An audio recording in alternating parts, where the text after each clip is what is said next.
Itu biasanya dibaca.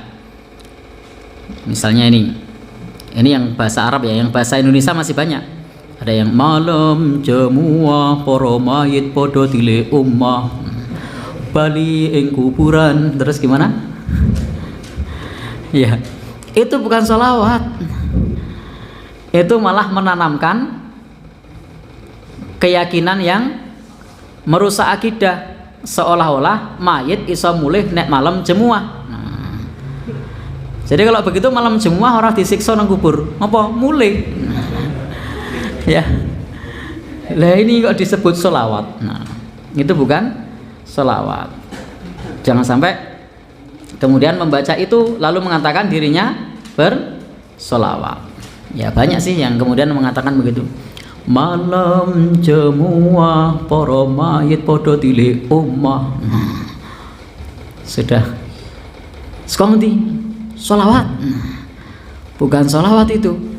Justru syairnya bermasalah karena seolah-olah menginformasikan orang yang disiksa di dalam kubur bisa melarikan diri kalau malam Jumat. Mending tidak bali toh. Daripada disiksa mending mulih kan gitu. Kalau itu bener loh. Kalau syair itu benar, dan alhamdulillah syair itu keliru.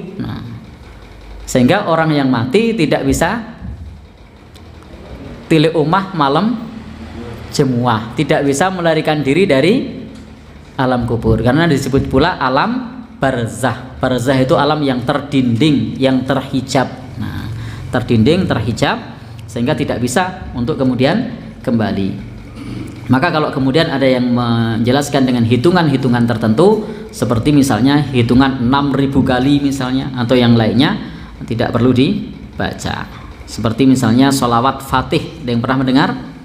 Allahumma sholli ala Muhammadin al-fatih lima uqliqa. Kalau sholawat ini saya lihatnya biasanya di mobil, di belakang itu, dengan tulisan kaligrafi sholawat fatih begitu. Wahai Allah, berikanlah sholawat untuk Muhammad yang mampu membuka apa saja yang tertutup.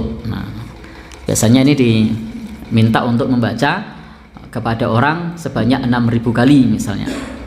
Ini adalah satu pendapat yang disampaikan oleh Syekh Ahmad Tijani, pemimpin Thariqat Tijaniyah. Maka oleh Syekh Muhammad Jamil Zainu yang semacam ini adalah bukan termasuk yang disebutkan sebagai amalan-amalan yang ada fadilahnya. Yang ada fadilahnya itu yang ada dalilnya. Tadi sudah kita sebutkan bersama apa fadilah ketika kita membaca sholawat. Tapi ingat prinsipnya, kita tidak boleh berlebih-lebihan kepada Nabi. Tidak boleh hulu, iyyakum wal ghulu. Hati-hati kalian dari berlebih-lebihan. Kenapa? Karena orang-orang terdahulu binasa karena berlebih-lebihan. Fa innama ahlaka man kana qablakum al-ghulu fiddin, karena orang-orang sebelum kalian itu dibinasakan oleh Allah karena mereka berlebih-lebihan di dalam agama.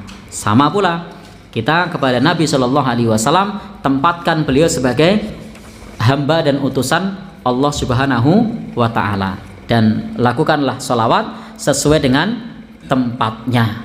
Adapun sholawat yang mutlak itu bisa dibaca kapan saja, pagi, siang, sore, malam. Insya Allah pahalanya banyak. Mendapat sholawat dari Allah 10 kali akan dihapus dosanya sebanyak 10. Kemudian juga ditingkatkan derajatnya 10 kali.